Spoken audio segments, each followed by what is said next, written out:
ವಕ್ಫ್ ವಿರುದ್ಧ ಸಿಡಿದೇಳ್ತಾ ಇದ್ದಾರೆ ವಿಪಕ್ಷ ಬಿಜೆಪಿಗರು. ನಮ್ಮ ಭೂಮಿ ನಮ್ಮ ಹಕ್ಕು ಯೋಜನೆ ಅಡಿಯಲ್ಲಿ ಘೋಷಣೆ ಅಡಿಯಲ್ಲಿ ಪ್ರತಿಭಟನೆಯನ್ನ ನಡೆಸ್ತಾ ಇದ್ದಾರೆ. ಬೆಂಗಳೂರಿನ ಬಿಜೆಪಿ ನಾಯಕರಿಂದ ಪ್ರತಿಭಟನೆ ನಡೀತಾ ಇದೆ. ವಕ್ಫ್ ನೋಟಿಫಿಕೇಶನ್ ರದ್ದುಪಡಿಸುವಂತೆ ಒತ್ತಾಯವನ್ನ ಮಾಡಲಾಗ್ತಾ ಇದೆ. ಗೆಜೆಟ್ ನೋಟಿಫಿಕೇಶನ್ ರದ್ದು ಮಾಡಬೇಕು ಅಂತ ಬಿಜೆಪಿ ಆಗ್ರಹವನ್ನ ಮಾಡ್ತಾ ಇರುವಂತದ್ದು.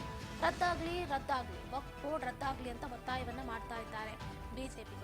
ಭಾರತೀಯ ಜನತಾ ಪಾರ್ಟಿಯ ನಾಯಕರು ಈಗಾಗಲೇ ರಾಜ್ಯದಾದ್ಯಂತ ಪ್ರತಿಭಟನೆಯನ್ನ ಮಾಡುವುದರ ಮುಖಾಂತರ ಕಾಂಗ್ರೆಸ್ಗೆ ಮುಖಭಂಗವನ್ನ ಮಾಡ್ತಾ ಇದ್ದಾರೆ.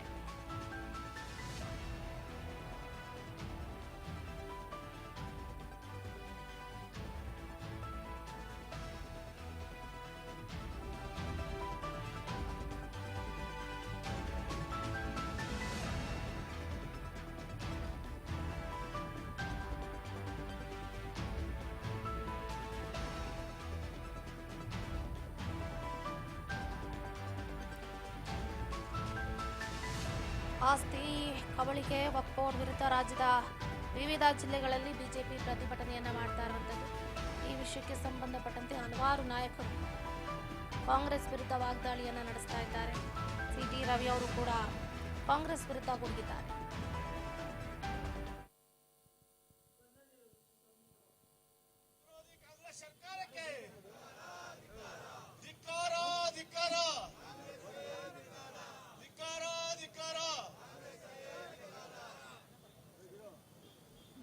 बोलो भारत माता के, भारतीय जनता पक्षಕ್ಕೆ, IPL BPL ಕಣ್ಣು ಮುಂದಿರೋ ಕಾಂಗ್ರೆಸ್ ಸರ್ಕಾರಕ್ಕೆ,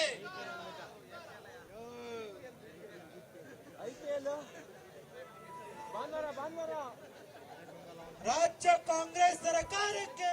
कांग्रेस सरकार एक तरफ कहती है हम रेशन कार्ड में कटाव हो रहा है, बाकी चीजें जो गारंटीज है वो ठीक से पहुंच नहीं रही है, और ये कांग्रेस भवन एक तरफ बनाना, अब इसको कैसे देखते हैं?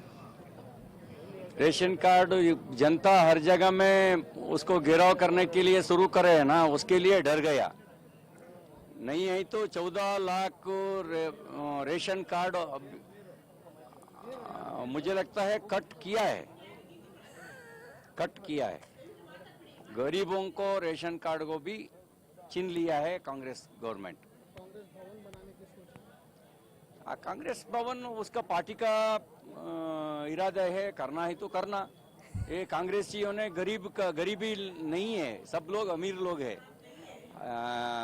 100 करोड़ का भवन भी बना सकता है। 15 करोड़ नहीं है तो 1000 करोड़ को कांग्रेस भवन बन सकता है। बनना पैसा कमी है क्या? एक कांग्रेस नेताओं को घर में हजारों करोड़ मिलता है, करोड़ रुपया मिलता है, पैसा कमियां नहीं है, बनना। लेकिन कांग्रेस सरकार एक तरफ कहती है हम रेशन कार्ड में कटाव हो रहा है, बाकी चीजें जो गारंटीज है वो ठीक से पहुंच नहीं रही है, और ये कांग्रेस भवन एक तरफ बनाना, अब इसको कैसे देखते हैं? रेशन कार्ड जनता हर जगह में उसको घेराव करने के लिए शुरू करे है ना, उसके लिए डर गया नहीं है तो 14 लाख रेशन कार्ड मुझे लगता है कट किया है। गरीबों को रेशन कार्ड को भी छीन लिया है कांग्रेस गवर्नमेंट। कांग्रेस भवन बनाने की सोच है। कांग्रेस भवन ಒಟ್ಟಾರೆಯಾಗಿ ಗಮನಿಸ್ತಾ ಇದ್ದೀರಾ, ಈಗಾಗಲೇ ಬೆಂಗಳೂರಿನಲ್ಲಿ ಬಿಜೆಪಿ ನಾಯಕರಿಂದ ಬಿಜೆಪಿ ಬೃಹತ್ ಮಟ್ಟದಲ್ಲಿ ಪ್ರತಿಭಟನೆಯನ್ನ ಮಾಡುವುದರ ಮುಖಾಂತರ ವಕ್ಫ್ ವಿರುದ್ಧ ಸಿಡಿದೇಳ್ತಾ ಇದೆ. ಅಷ್ಟೇ ಅಲ್ಲದೆ BPL ಕಾರ್ಡ್ ರದ್ದತಿಯ ಬಗ್ಗೆಯೂ ಕೂಡ ಹೇಳಿಕೆಯನ್ನು ಕೊಡೋದ್ರ ಮುಖಾಂತರ